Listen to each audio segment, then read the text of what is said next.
Shalom,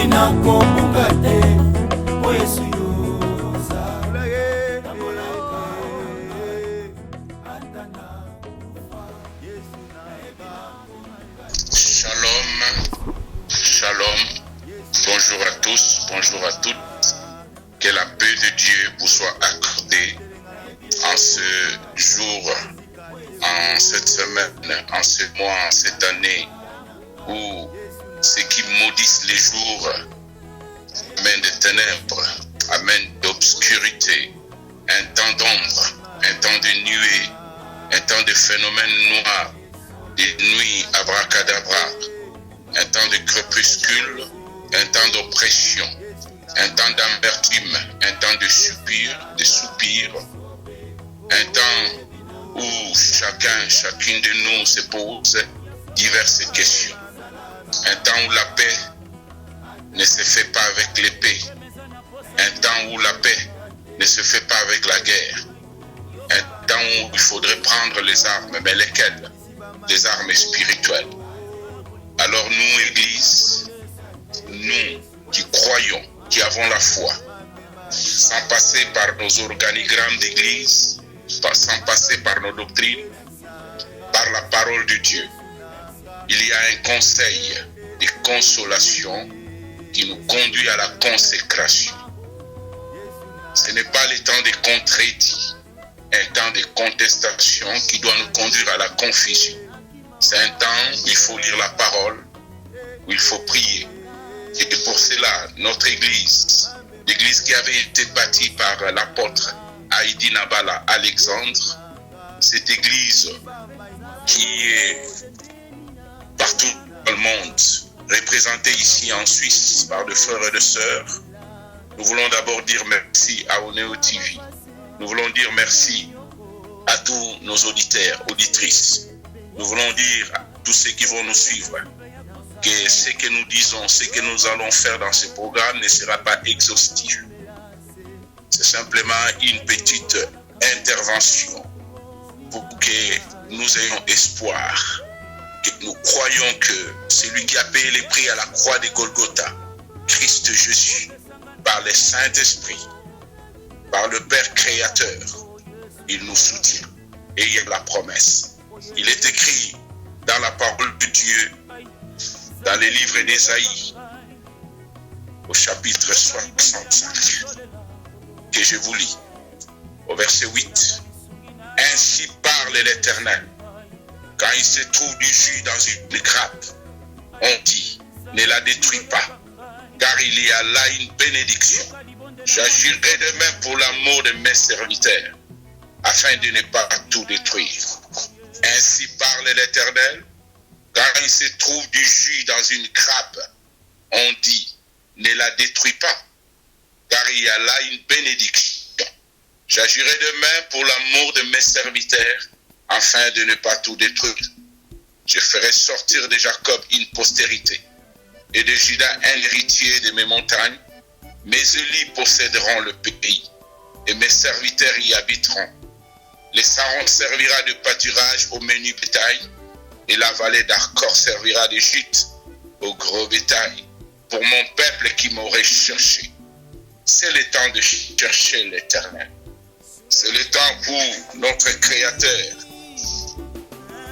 apportera à ceux qui seront dans la consécration, à ceux qui seront dans le consentement, à ceux qui seront dans la conversion, à ceux qui seront dans la confirmation et même ceux qui seront dans la continuation. Pas par d'autres remèdes, mais par le remède de la parole de Dieu. Il apportera la grâce. C'est un temps où nous avons tous besoin de la grâce. Il apportera la grâce. C'est un temps où tous nous avons besoin, quand bien même confinés, d'avoir de la graisse, de quoi nous nourrir nos familles, nos enfants. C'est un temps où il apportera la guérison. Tous, nous sommes malades, confinés. Certains n'ont pas des signes de maladie, mais le fait d'être confinés, de travailler peut-être à la main, tout est fermé. Nous sommes malades mentalement. Notre esprit souffre. Notre âme souffre. notre cœur souffre. Pensez à ceux qui sont seuls en ce moment, ceux qui n'ont pas d'enfants, ceux qui sont en prison. Les bureaux sont fermés, il n'y a plus d'activité. Alors tous nous sommes malades et l'Éternel va apporter la guérison. Il apportera aussi la grandeur. Le royaume n'est pas que la face. Le royaume, c'est l'apothéose de la foi. Le prix du royaume face à l'apostasie, face aux compilations de ce moment, visibles et invisibles, face aux persécutions qu'il y a. Les principes spirituels sublimes doivent nous amener à la lecture de la parole. À vous qui croyez ou qui ne croyez pas, gardez attentivement le monde qu'il a donné son Fils unique, afin que quiconque croit en lui ne périsse point, mais qu'il ait la vie éternelle. Jean 3,16. Que la pression, ou même la répression, la régression, ou même la récession, l'oppression, toutes ces choses, il y a tellement de crimes à gauche, en Afrique, à droite, en Europe, en Amérique. Le monde entier est bousculé. Il y a des manifestations bizarres, des diversifications qui n'ont pas de superlatifs. Mais les conseils de la consultation que j'essaie d'apporter, c'est d'être consacré.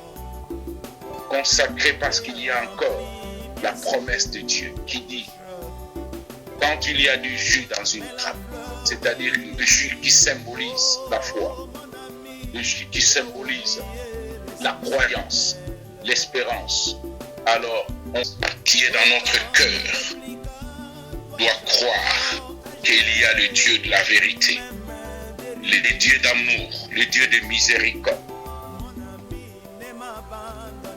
Il est là, il écoute les cris des enfants. Comme je le disais en introduction, croyez dans la grâce de Dieu. Croyez qu'il y a la grâce de l'Éternel, qu'il y a la guérison, qu'il y a la grandeur et qu'il y a la gloire. L'Éternel contrôle toutes choses. Avant d'aller terminer, nous allons avoir des temps d'invocation, des temps de prière collectifs ou des temps de prière individuelle. Priez vous-même dans la grandeur de votre évocation. Décrivez qu'il y avait une nuée de sauterelles. Rappelez-vous de ce que le livre de Joël enseigne. Qu'il y a eu un temps où il y a eu des sauterelles qui ravageaient, des insectes. Et le monde, en ce moment-là, le peuple était inoffensif. Et à ce moment-là, Dieu était intervenu. À partir de notre Dieu, de la parole de Dieu, nous pouvons être dans l'impression que la pression est tellement grande, mais la puissance de Dieu est aussi manifeste. Il n'est pas trop tard. Il n'est pas trop tard. Il n'est pas trop tard en ce moment difficile. Peuple de Dieu, enfant de Dieu, ayez la foi. Dieu protégera. Cela est notre prière. C'est vrai, il y aura des conséquences collatérales. Il y a déjà des morts. Il y en a qui sont atteints. Tous nous souffrons, mais nous devons garder la foi. Parce que sans la foi en Dieu, nous n'allons pas nous en sortir. Mais nous allons nous en sortir. Il y a eu un homme du nom de Job qui a maudit. Il dit, périssent les jours où je suis né. La nuit qui dit, un enfant mâle est conçu. Ce jour qu'il soit dans les ténèbres, et Dieu n'en ait pas souci de là-haut, et que la lumière ne brille plus sur lui. Que les ténèbres et l'ombre de la mort les réclament. Que de nuées demeurent au-dessus de lui, et que de sombres événements l'épouvantent. Cette nuit, que l'obscurité s'en empare, qu'elle ne se réjouisse point parmi les jours de l'année, qu'elle n'entre pas dans les comptes de moi. Oui, que cette nuit soit stérile, qu'il n'y ait pas en elle des cris de joie, qu'elle soit excréée par ceux qui maudissent les jours, par ceux qui savent réveiller les levées-temps, que les étoiles de son crépuscule s'obscurcissent, et qu'elle espère la lumière sans qu'elle vienne, et qu'elle ne voit pas les paupières de l'aurore, car il n'a pas fermé les ventres qui me concient, ni caché la peine à mon regard. Pourquoi ne suis-je pas mort dès les entrailles de ma mère? Pourquoi n'ai-je pas expiré au sortir de son ventre? Pourquoi ai-je trouvé des genoux pour me recevoir et des seins pour m'allaiter? Maintenant je serai couché, je serai tranquille, je dormirai, alors je me reposerai avec les rois et les conseillers de la terre qui se bâtissent des mausolées, avec les princes qui font de l'or et qui remplissent d'argent leurs maisons. Ou bien je n'existerai pas comme un avorton caché, comme des petits enfants qui n'ont pas vu la lumière. Là, le méchant cesse leur agitation. Et là se reposent ceux qui sont fatigués et sans force. Ceux qui attendent la mort sans qu'elle vienne, qui la convoitent plus que des trésors. Nous ne faisons pas partie de ceux-là. Parce que Job lui-même, à la fin de sa vie, il verra que l'Éternel était intervenu. Victoire à ceux qui ont la foi. Je proclame à ma qualité de sacrificateur, à ma qualité de patriarche, que nous sommes plus que vainqueurs. Nous sommes plus que vainqueurs en Christ Jésus. Il est temps, ou même si tu ne sais pas prier, de prendre ta Bible dans Matthieu, je termine par là, chapitre 6, verset 9, où la Bible proclame simplement: Notre Père qui es aux cieux, que ton nom soit sanctifié, que ton règne vienne, que ta volonté soit faite sur la terre comme au ciel. Donne-nous aujourd'hui notre pain quotidien. Pardonne-nous nos offenses, comme nous aussi nous pardonnons à ceux qui nous ont offensés. Ne nous induis pas en tentation, mais délivre-nous du mal. Car c'est à toi qu'appartient dans tous les siècles le règne, la puissance et la gloire. Amen. Que Dieu vous bénisse. Portez-vous bien. Gardez la foi. Merci à tous ceux qui nous ont suivis comme auditeurs et auditrices. Merci à Jean-Pierre Onema. Merci à notre représentant légal. J'ai cité Eric Waïdi Nabala. Merci au cœur du Christ. En ces temps qui est difficile, mais il y a l'espoir.